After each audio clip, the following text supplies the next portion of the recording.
I think service is kind of where all of the different aspects of our Catholic schools come together: our academic, our knowledge, our faith, and our aspect of our sense of community.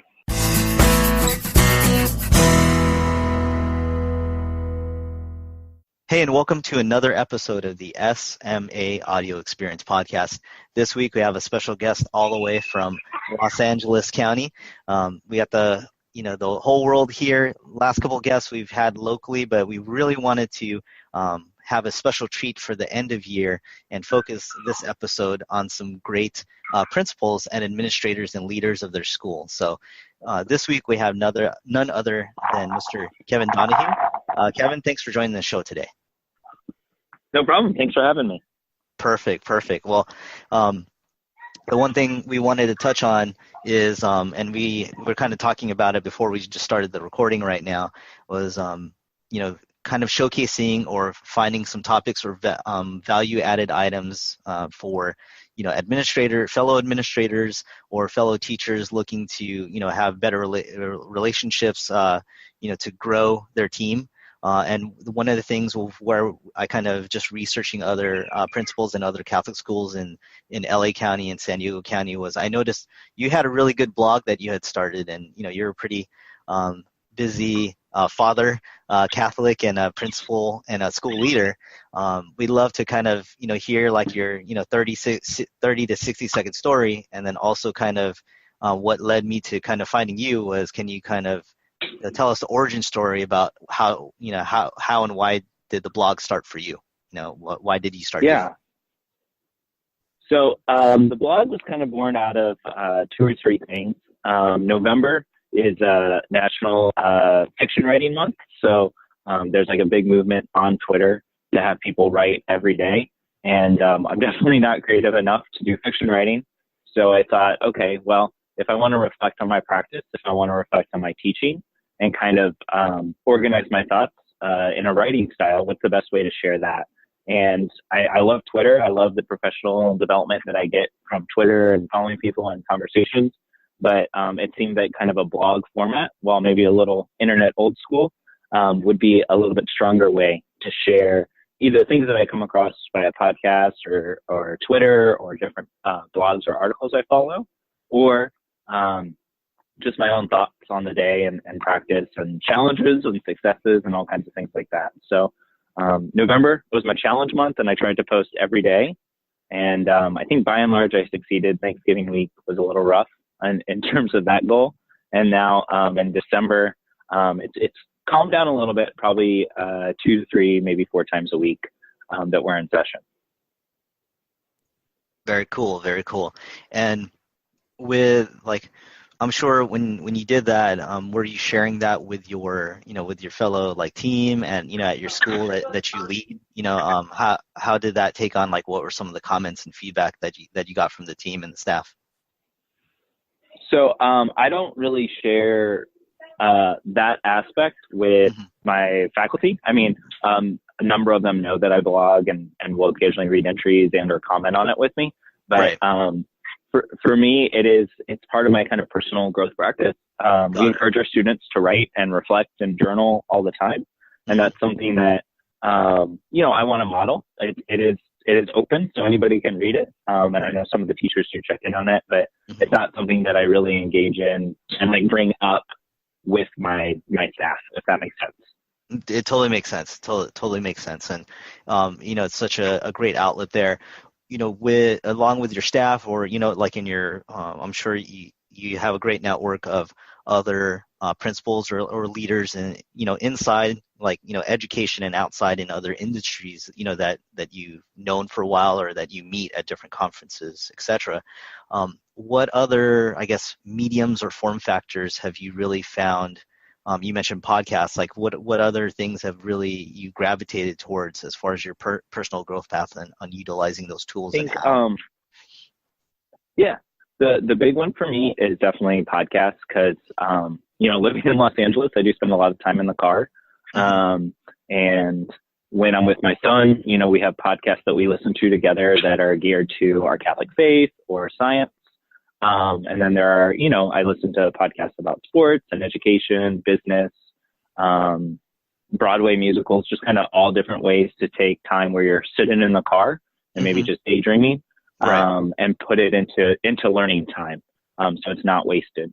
And I love the podcast medium because rather than like an audiobook where you're kind of, going through something longer and maybe not getting every second of it, I feel like with a podcast, you've got a pretty focused topic for a pretty determined length of time. And it's really nice for, doing laundry or driving to somewhere in the city or whatever it might be.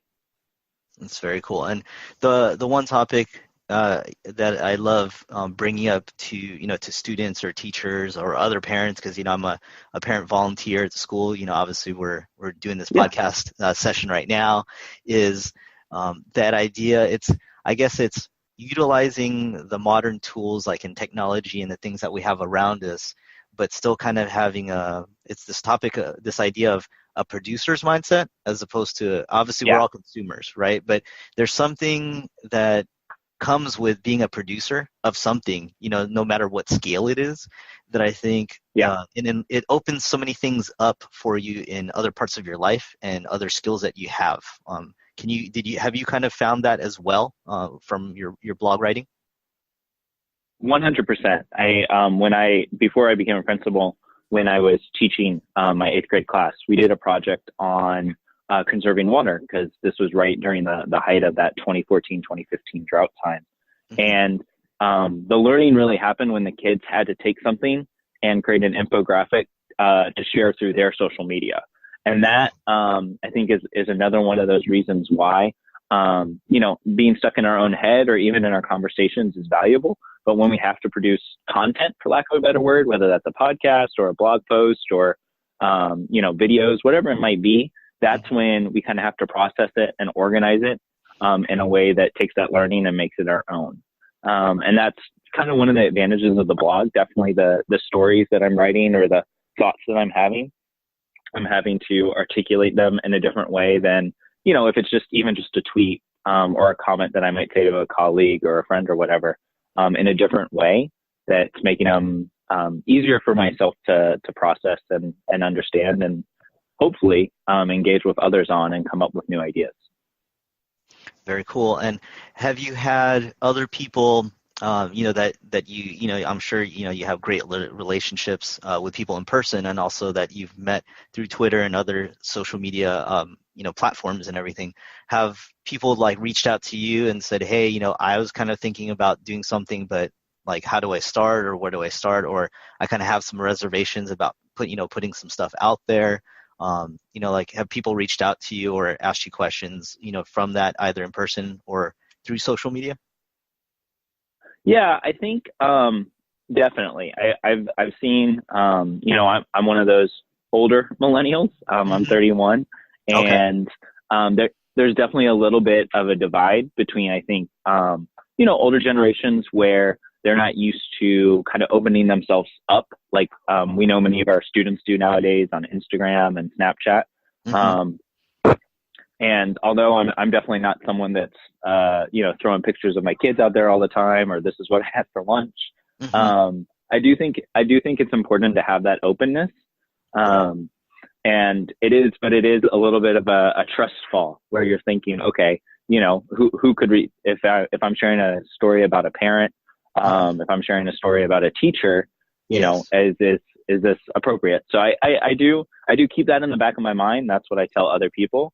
But generally, unless it's a specific instance, the details are pretty well obscured. I don't use other people's names, unless, I ask permission. And the feedback I've gotten has been pretty positive.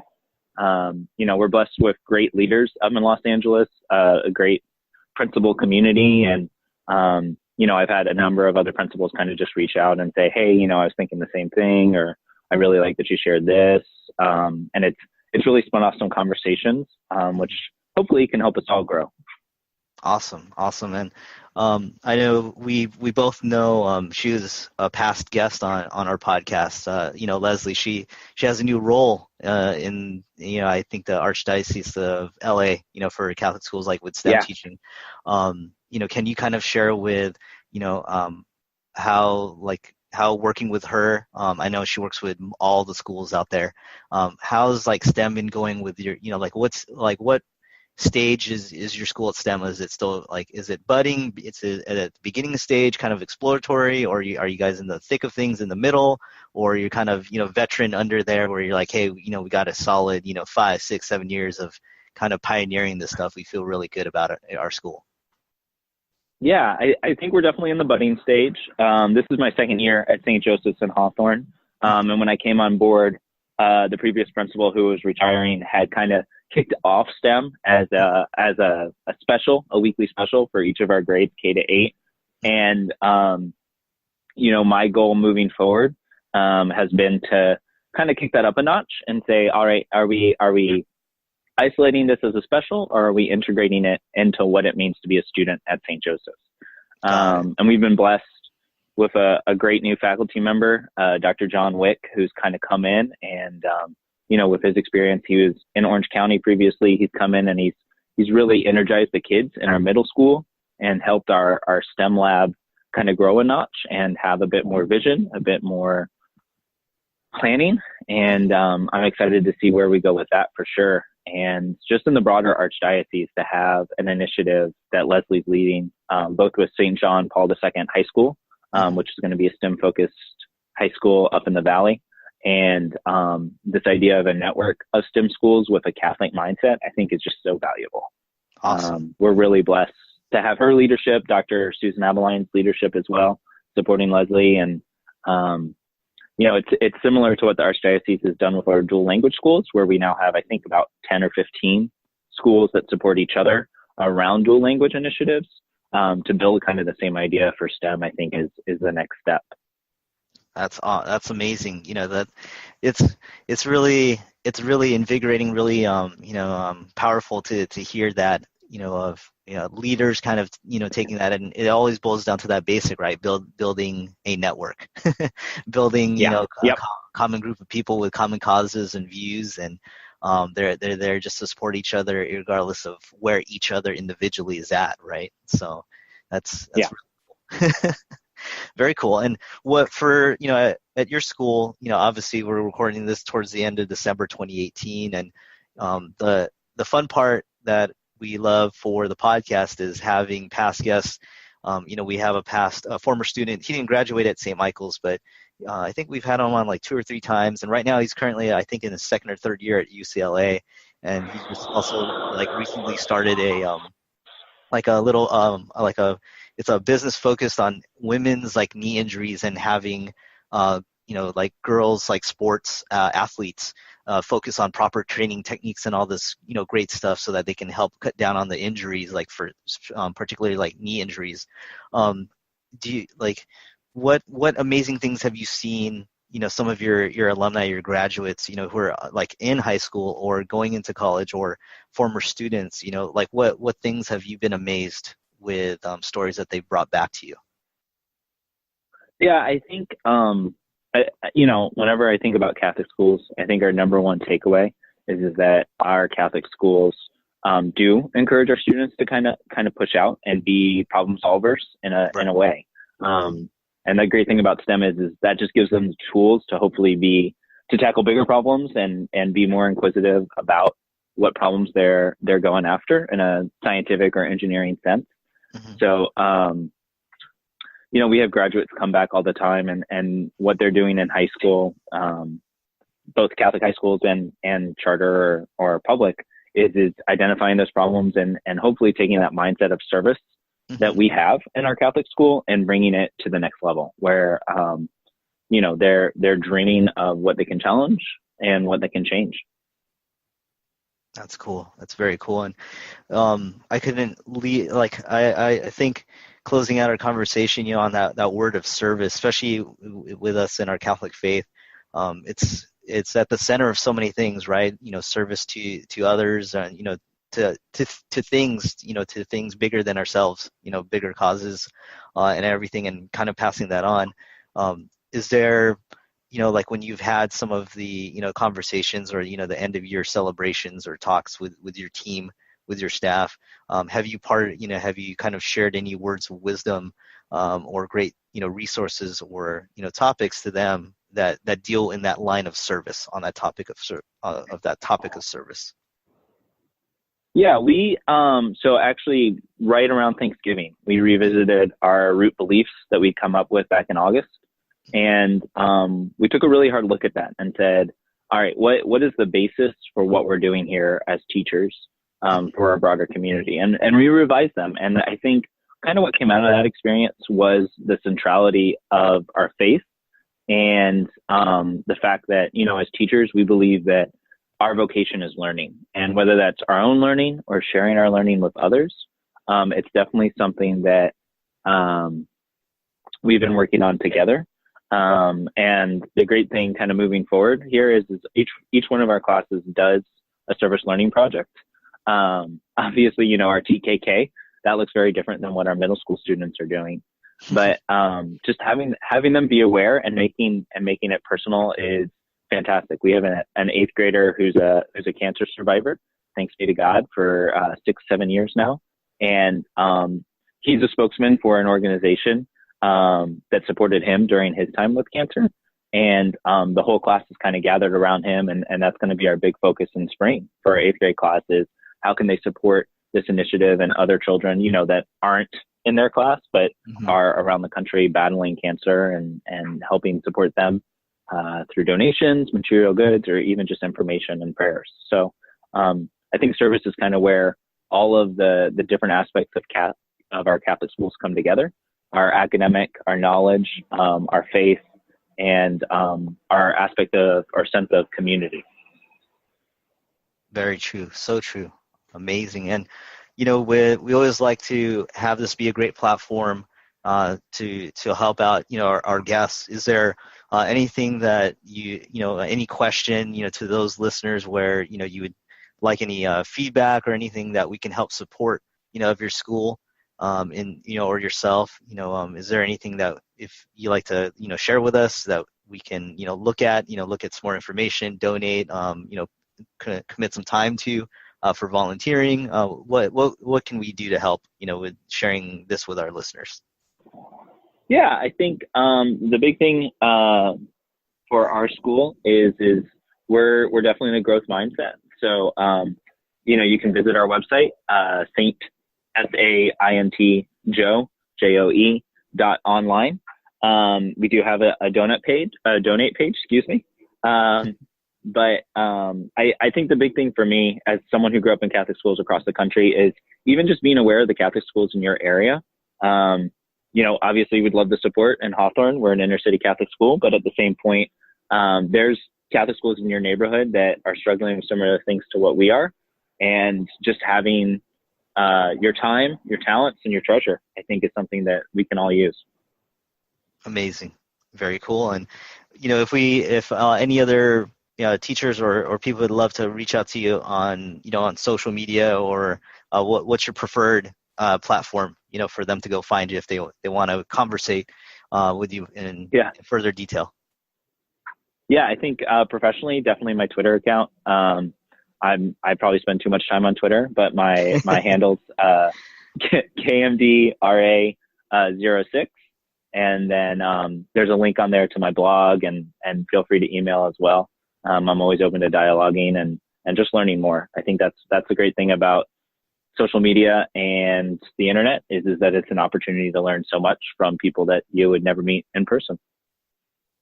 Amazing. All right. Well, everyone, thanks so much for listening to this end of year episode for the SMA Audio Experience podcast. For the last year, it's been amazing to have over 30 plus episodes with guests spanning everything from those who are local and alumni, everyone in our parish and at our local campus of St. Michael Parish, San Diego, in San Diego County, obviously, but it's been a real blessing to have guests such as Kevin and a whole host of other guests in the whole Catholic faith and other walks of life be guests on here. So look forward to more of that coming in the year 2019 as we continue this journey of documenting and sharing great stories of Catholic leaders in our Catholic faith all across the United States and pretty soon internationally across the world as well. So till then, have a happy new year and God bless.